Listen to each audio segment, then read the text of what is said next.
নারায়ণগঞ্জের এক তরুণ প্রায় ১৮ বছর আগে কাঁধে উচ্চাকাঙ্ক্ষা আর হাতে মাত্র কয়েকশো ডলার নিয়ে পাড়ি জমিয়েছিলেন অস্ট্রেলিয়ার মেলবোর্নে। আজ তিনি সে দেশের অন্যতম সফল উদ্যোক্তা। তিনি মোহাম্মদ শামীম, অস্ট্রেলিয়া জুড়ে ১০৮টি সাবওয়ে আউটলেটের গর্বিত মালিক। এই বিস্ময়কর সাফল্যের পর এবার নিজের শিকড় বাংলাদেশের মাটিতে বিনিয়োগের পরিকল্পনায় এগিয়ে আসছেন শামীম। সম্প্রতি ঢাকায় অনুষ্ঠিত বাংলাদেশ ইনভেস্টমেন্ট সাবমিটে অংশ নিতে এসেছেন তিনি।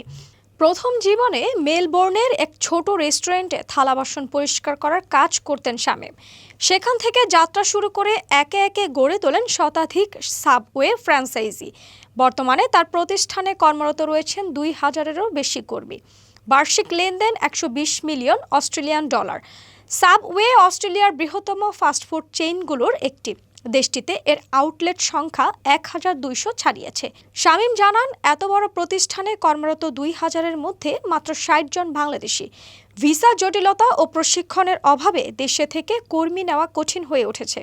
তাই তিনি চান দেশে একটি দক্ষ প্রশিক্ষণ ইনস্টিটিউট গড়ে তোলার মাধ্যমে এই চ্যালেঞ্জ মোকাবিলা করতে। প্রতি বছর মশলা মোড়ক সহ বিভিন্ন উপকরণে প্রায় ৩০ মিলিয়ন অস্ট্রেলিয়ান ডলার ব্যয় করেন তিনি, যার বেশিরভাগই আসে চীন থেকে। শামীমের বিশ্বাস, এর একটি অংশ বাংলাদেশে স্থানান্তর সম্ভব। এতে শুধু রপ্তানি বাড়বে না, বরং কর্মসংস্থান ও প্রযুক্তিগত দক্ষতাও বাড়বে। তিনি বলেন, আমরা ৫-৬ ডলারে যে শার্ট বানাই তা বিদেশে ৩০ ডলারে বিক্রি হয়। বিদেশিরা লাভ করলেও আমাদের উৎপাদন দক্ষতার যথাযথ মূল্যায়ন হয় না। দেশে বিনিয়োগ তার কাছে শুধুই একটি ব্যবসায়িক সিদ্ধান্ত নয়, এটি একটি হৃদয়স্পর্শী ব্যক্তিগত মিশন।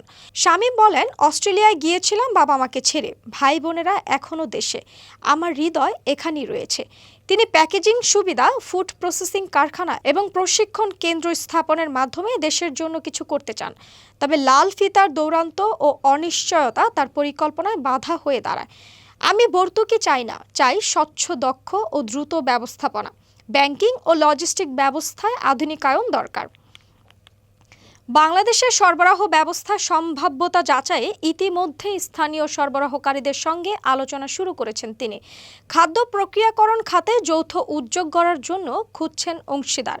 শামীমের বিশ্বাস, সঠিক পরিবেশ পেলে বাংলাদেশে বিনিয়োগ করব। এতে শুধু আমিই নয়, উপকৃত হবে শত শত পরিবার। আমি বাংলাদেশি, গর্ব করি। এখন সময় দেশের জন্য কিছু করার। এই বার্তাই দিতে চান শামীম। শুধু কথাই নয়, কাজের মাধ্যমেই দেশকে কিছু ফিরিয়ে দিতে চান তিনি।